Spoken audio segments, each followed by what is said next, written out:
महिमा पर हम लोग कल चर्चा कर रहे थे, उसका सेकंड पार्ट लिखा कि भक्त प्रहलाद दुनिया के सम्मुख एक आदर्श पैदा। तो पहले हम लोग शब्द प्रहलाद ले लेते हैं। प्रहलाद को हम अगर संधि में देते प्र प्लस औलाद, जो प्रभु की औलाद है वही प्रहलाद, जो प्रभु की औलाद है वही प्रहलाद। हम सब भी प्रहलाद है। प्रहलाद ने क्या किया था, उसके पास दृढ़ विश्वास, वो तर्क से नहीं जीता था, उसको पूर्ण विश्वास था कि बिल्ली के बच्चे आग लगने से नहीं जले, क्योंकि एक बार कहीं आग लग जाती है और वहां सब कुछ जल जाता है, लेकिन एक हंडी में बिल्ली के बच्चे रहते हैं और बच जाते हैं।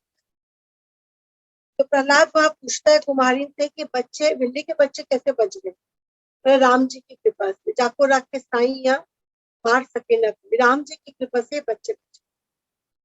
प्रहलाद के जीवन में अटूट विश्वास हो जाता है कि कितनी भी आग लगो, कितने भी तूफान हो, कितना भी कुछ हो, जिसको भगवान बचाता है वो तो बच ही जाता है। दिल्ली के बच्चे तो असहाय थे, निधि थे, निकल भी नहीं सकते थे, लेकिन सबके सब बच गए, मतलब भगवान है बचाने। यही एक विश्वास उसके अंदर में घटना से जन्म लिया। तो क्या होता है, विश्वास के हमें सूत्र मिलते हैं, और जब उन सूत्र पे हम काम करते हैं वो हमारे अंदर एक गहरी आकृति बना देते हैं, खोद देते हैं हमारे मन अंतःकरण में कि ये मतलब इनकी कृपा से ही ये काम। हम लोगों के अंदर विश्वास क्यों नहीं होता इस तरह का? ठीक है, हम संशय और सवाल में, अगर नहीं हुआ तो उसका तो नहीं हुआ था, कभी किसी का होता है, कभी किसी का नहीं होता, अच्छा भी होता है, बुरा भी होता है। कल को बुरा हो गया तो, क्योंकि क्या होता है, हमने बाहर की बहुत सारी घटनाओं से एक प्रोग्राम अपने अंदर तैयार किया। अब नेगेटिव और पॉजिटिव दोनों हमने कचरा भर रखा, बाहर का लिया, अपना नहीं लिया है, बाहर से दुनिया से उठाया है, और उठा उठा के उसके ऊपर हम भरोसा, उस कचरे के ऊपर हम भरोसे विश्वास की नींव अगर रखेंगे तो वो विश्वास की नींव संदेह में परिणत होगी। कभी हम करेंगे, कभी हम नहीं करेंगे, और हमारी नींव भक्ति की इतनी कमजोर होगी कि हम पल में पलटी खा जाए।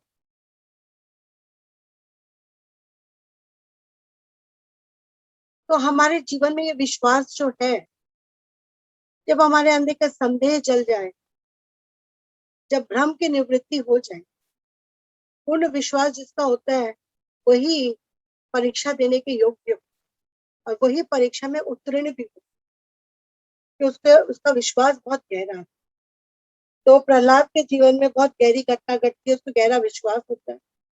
उस गहरा विश्वास में देखते हैं कि ना, वो होलिका की गोद में बैठते हैं, लोग कितनी बातें बनाते हैं कि 5 साल का बच्चा है, क्या जरूरत है पिताजी से पंगा लेने का, क्या जरूरत है हिरण्यकश्यप को नाराज करने का, अब होलिका को तो वरदान मिला वही है, अब ये बच्चा जल जाए। सब खड़े हैं, सब दुखी है, सब उदास है।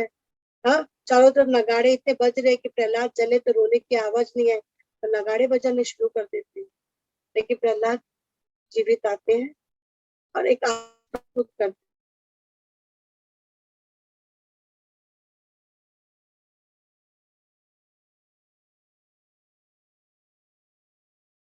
बोध का आनंद विश्वास पात्र को ही मिलता है। बाकी आते हैं जाते हैं, रोटी और कपड़ा और मकान के लिए छुट्टी, तो ये आनंद सबको नहीं। इसीलिए भक्त सदा ही जीवित। अभी जो जीवित है, उम्र तो सभी की आती है, शरीर तो सभी को छोड़ना पड़ता है, लेकिन वो अपनी भावनाओं से हमेशा जीवित है। सदगुरु के जो वचन में जो वाणियां हैं वो आज भी जीवित, क्योंकि उनके अंदर जीवंतता, उनके अंदर आज भी शक्ति है। जब हम सुनते हैं तो हमारे जीवन में भी काम, ये वाणी उन्होंने बोल वचन के हिसाब से नहीं बोली है, प्रवचन बोलना इसलिए नहीं बोली है। ये वाणी उनके मुखार बिंद में दिन रात रहती थी, वो प्राणों से कहते थे, वो बाबा को प्राणों से प्यार करते थे, और उनका गुणगान अपने मुखार बिंद से कहते थे। खाली ऊपर ऊपर की वाणी और ऊपर ऊपर की बात नहीं। भक्त के जीवन की विशेषता ये होती है, एक अटूट विश्वास होता है, दूसरा वो घटना में जो घटना घटती है उसको वो परीक्षा देने तैयार होता है। तभी लोग साधारण जन जीवन के सम्मुख वो एक आदर्श उपस्थित है। हम लोग कहते हैं ना, जो है नाम वाला वही तो बदनाम। भक्त को परीक्षा देनी ही पड़ेगी कि तुम कितने विश्वास के साथ भगवान, भगवान की हम रजा में राजी रहेंगे तो परिवर्तन जगत का नियम।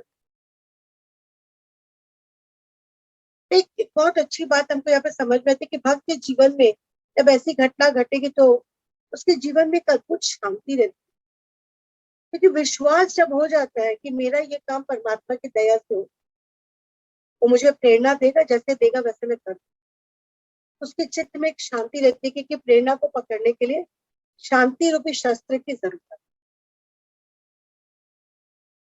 तो जब प्रेरणा की बात आती है तो प्रेरणा को जैसे ही वो पकड़ना चाहेगा, उसको निर्भर होना पड़ेगा, निश्चिंत होना पड़ेगा, भरोसे के साथ बैठना पड़ेगा, शांति की श्वास लेनी पड़ेगी।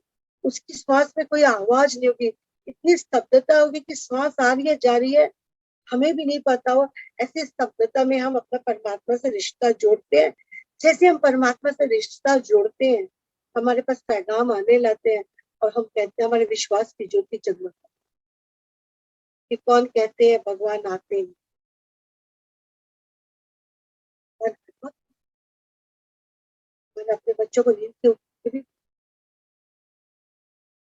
उनको जगाने की आदत, वो अपने बच्चों को बहुत प्यार करते हैं। हम है जो आधा पर्दा भरोसा रखते हैं। हम अपने घर के पितृ पक्ष का भरोसा कर लेते हैं कि कुछ गलती होगी तो पिताजी आके बहुत डांटेंगे, बहुत गुस्सा दिखाएंगे, चटमा चटमा दिखाएंगे, लेकिन अपने परम पिता गुरु पर विश्वास नहीं करते हैं, जो हर वक्त हमारा साथ रहता है, समय समय पे हमको कोई भी तरह से प्रेरणा देके हमको बचाना।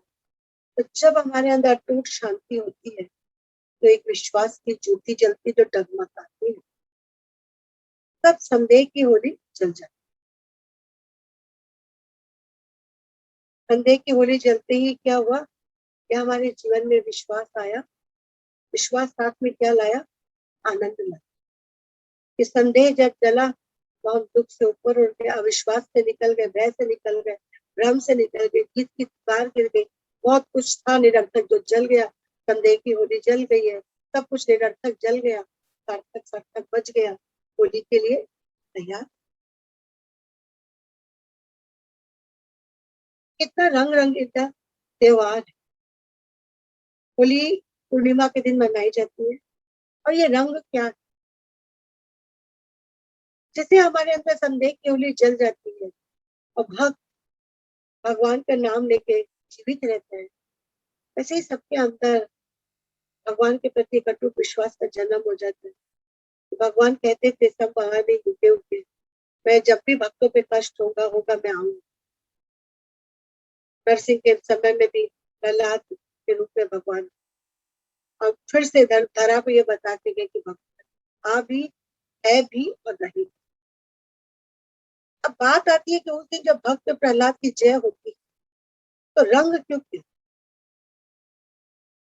एक सत्संग कर लेते, कीर्तन कर लेते, जैसे करते आए हैं। राम का जन्म होता तो 9 दिन हम लोग पाठ करते हैं ना, वैसे कुछ करते नहीं। तो इतनी बड़ी विजय थी कि कोई भी अगर विश्वास की ज्योति जलाए, भक्त अगर विश्वास की ज्योति जलाए तो सफलता उसके आदर्श को वो स्थापित करेगा, और उसके अंतःकरण के जो गुण है वो रंग बनकर वायुमंडल में बहने फैलेंगे। रंग क्या है? हमारे जीवन का रंग है लाल पीला नीला, बाहर का रंग है, ये हमारे गुणों का रंग, ये हमारा लाल रंग प्रेम का रंग, ये पीला रंग प्रिय के भाव को पीने का रंग है, ये हरा रंग हरा हरे हरे होने के लिए ताजगी का रंग है, ये नीला रंग अंबर का रंग है, विशालता का रंग, ये नारंगी रंग विजय का रंग है, विजय पताका का रंग है, ये श्वेत रंग शांति का प्रतीक है। तो सब रंग जो हमारे अंदर से निकलते हैं, सब गुण जो है ना, वो वायुमंडल में फैल जाते हैं। प्रहलाद के गुण पूरे वायुमंडल को सुशोभित करते हैं। अब यही गुण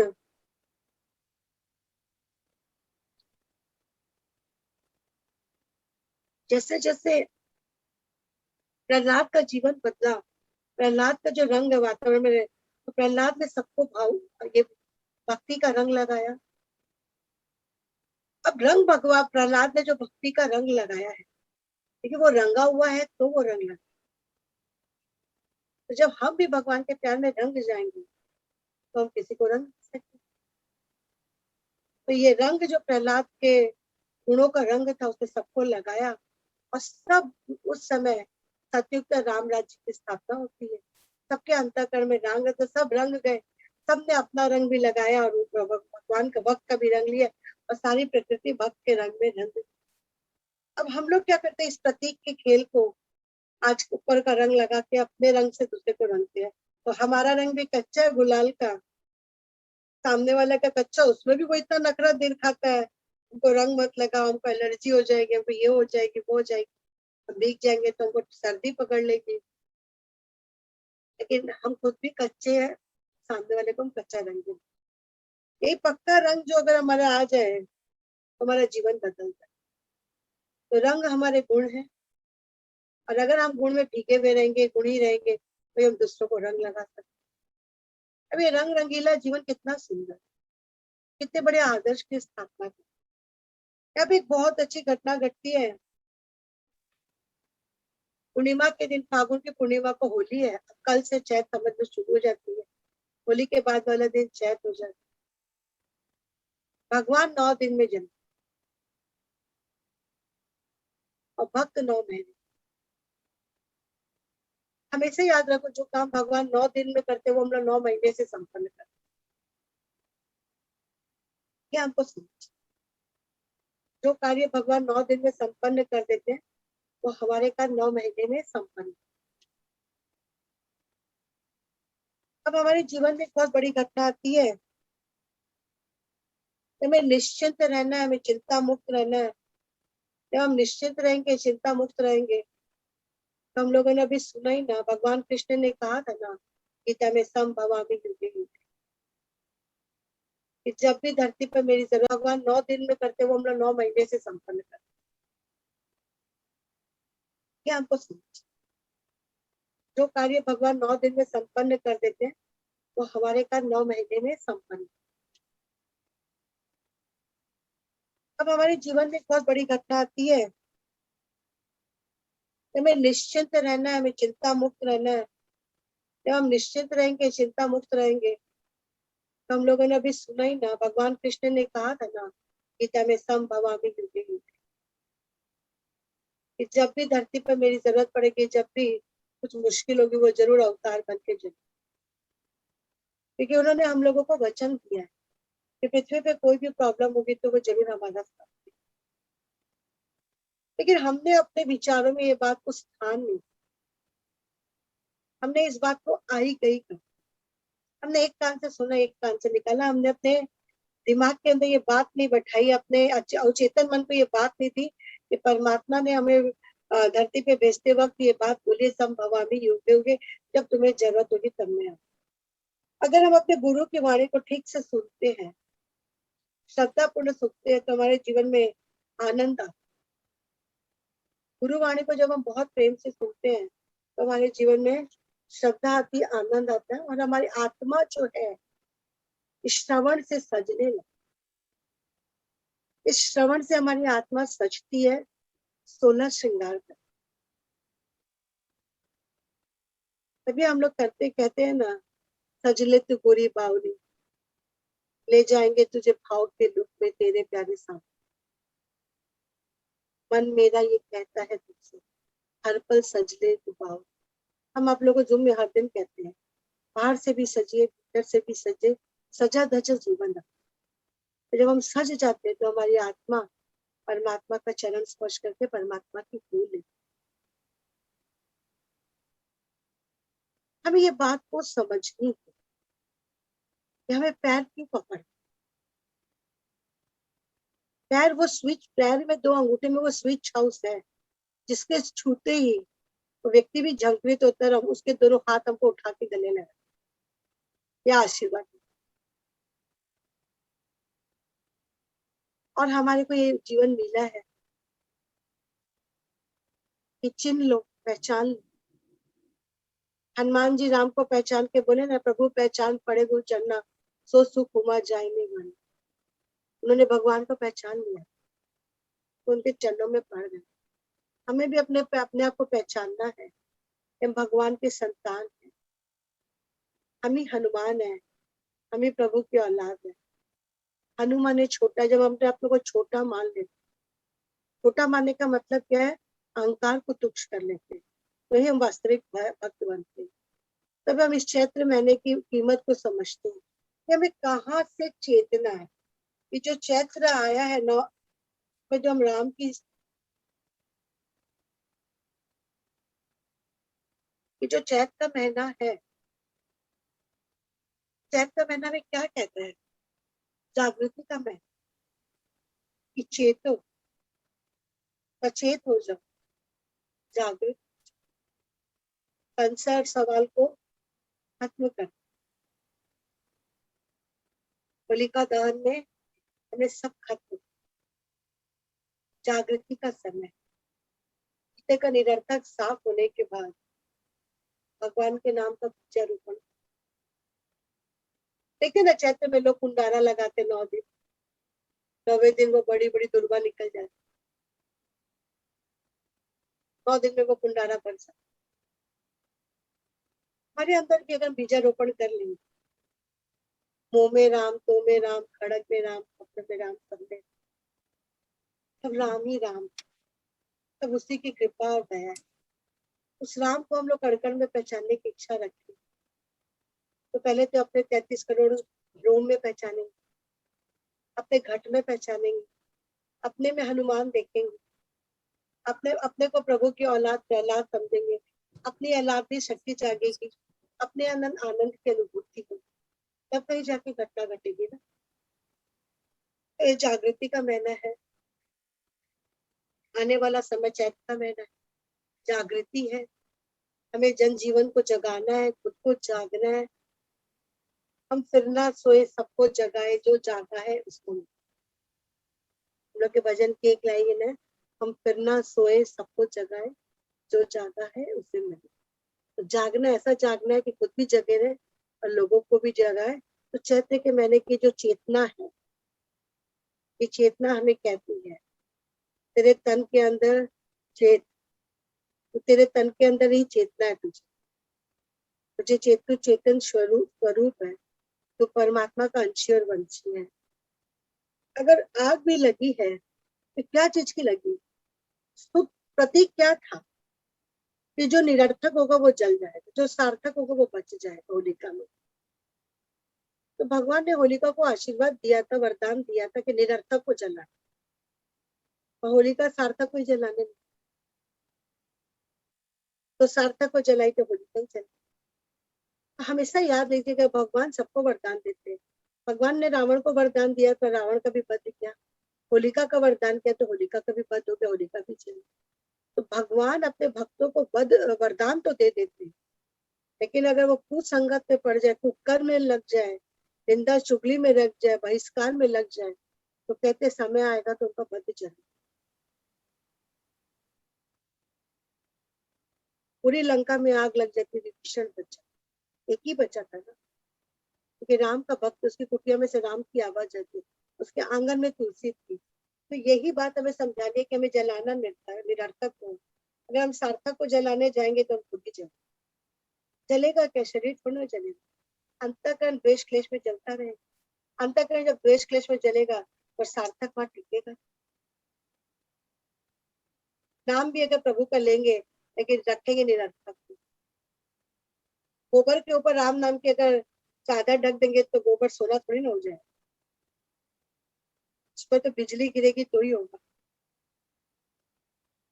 वही बात हमारे जीवन में। तो हमें दुष्ट विचारों का दहन कर, अपने ही दुष्ट विचारों को हमें जड़ से उखाड़ कर फेंकना। आइए हम आपको एक विधा दे देते हैं इसमें कि कैसे हम अपने दुष्ट विचारों का दहन करेंगे। मन में एक कल्प वृक्ष बनाएंगे, सभी कोई सुनिए ठीक से। एक कल्प वृक्ष आपने बनाया, आंख बंद किए गुरु की कृपा से, और महसूस कीजिए कि आपके अंदर इस यूनिवर्स की, इस प्रकृति की सारी शक्तियां सारे छिद्र से आपके अंदर आ रही है। श्वास श्वास में आप प्रभु की शक्ति को अंदर लेकर अपने त्रिनेत्र, अपने नाभि चक्र पर आते हैं, और नाभि चक्र से आप ये शक्ति को त्रिनेत्र तक आते हैं। और यहाँ आप एक विजन करेंगे, एक दृश्य देखेंगे कि एक कल्प वृक्ष है। जिस कल्प वृक्ष के ऊपर से आपने प्रार्थना की, मुझे चिंता मुक्त करो, मुझे निरर्थक वार्तालाप से मुक्त करो, संशय और सवाल से निकालो। आपकी जितनी भी नेगेटिविटी है उस सबका बोर्ड आप उसमें टांग दीजिए और महसूस कीजिए। आप उसको कल्प वृक्ष मत दीजिए, आप उसको पतझड़ का पेड़ दीजिए। उस पतझड़ के पेड़ के ऊपर आप अपने सारे निरर्थक चीजों को टांग दीजिए। दुख, शोक, संताप, अभिशाप, मानहानि, बीमारियां, जो भी है आपके जीवन में, जो भी अभाव है, अगर आर्थिक अभाव है तो, सम्मान का अभाव है तो, हर चीज को आज हम लोग उस पर टांग, ठीक है। अब उस पेड़ को उखाड़िए, जोर से उखाड़िए, जड़ से उखाड़िए और जड़ से उखाड़ कर इसको समुद्र में डाल दीजिए। महसूस कीजिए इसको आप नदी में डाल दिए और नदी बहाते बहाते बहाते बहाते इसको समुद्र में ले। दुष्ट विचारों को आपने आज बहा, और अगर दहन करना हो तो वहीं पे आग लगा दीजिए और वो पेड़, निरर्थक पेड़, बांस का पेड़ जो पत्ता रहित था, जो ठूट हो गया था, वो आपकी सारी निरर्थक चीजों के साथ जल गई। और तीसरी प्रक्रिया इसमें ये होती है कि उस पेड़ छोटे से पेड़ पे हमने सब कुछ लटका के उसको धरती के अंदर गाड़ दिया कि अब इसे कोई नहीं देख सकता। जब हम अपनी भावनाओं से पेड़ को जला देते हैं, पेड़ को बहा देते हैं और गाड़ देते हैं, हमारी निरर्थक चीजें हमसे दूर हो जाती है। ये हमारे ब्रेन का एक हिस्सा ऐसा है कि बहुत सहज सरल बच्चे जैसा है, उसको जैसा बोलते हो वो वैसे ही मान ले। आपका बुद्धि वाला मन बोलेगा ऐसे कोई विकार निकलते हैं तो नहीं निकलेंगे, और आपके सहज मन ने सत्संग में बैठ के ये बात मान ली कि गुरु हमसे हमारे निरर्थक चीजों को पेड़ पे लगवा दे रहे हैं, आज हमसे निकाल दे रहे हैं, और होलिका दहन की तरह उसका दहन हो जा रहा है और सब निरर्थक मेरे पास से चले गए। अब मैं चेतन स्वरूप हूँ, सत्य स्वरूप हूँ, शुद्ध बुद्ध निरंजन निर्विकार हूँ। अब मेरे जीवन का जो टारगेट है हेल्दी वेल्दी ट्रांसफॉर्मर एनलाइटेड, अब मेरे जीवन में वो तरंग, वो लहर आने लग गई है। ये आपका विश्वास है कि आज से आपके अंदर सब निरर्थक चला जाएगा। प्रहलाद आपके जीवन बच गया, हनुमान आपके जीवन में बच गया, विभीषण का भाव आपके जीवन में बच गया, और आप आज अपने प्रभु का चरण स्पर्श कर रहे हैं और बोल रहे प्रभु मैं तेरी होली, क्योंकि आज तुमने मेरे निरर्थक को बहा दिया है और सार्थक को रखा है। तो सार्थक रखने के बाद मैं सार सार से आपके चरण को स्पर्श करती हूँ कि जो नया रूप आपने मुझे आज प्रदान किया है ये हमारा बना। एक मेडिटेशन जो मैंने आप लोगों को सिखाया है, ये विश्वास का धरातल जितना मजबूत होता है, ये क्रिया उतनी ही काम। आगे अब रश्मि बुडौली बोलेगी। आइए। जय गुरु। बहुत सुंदर।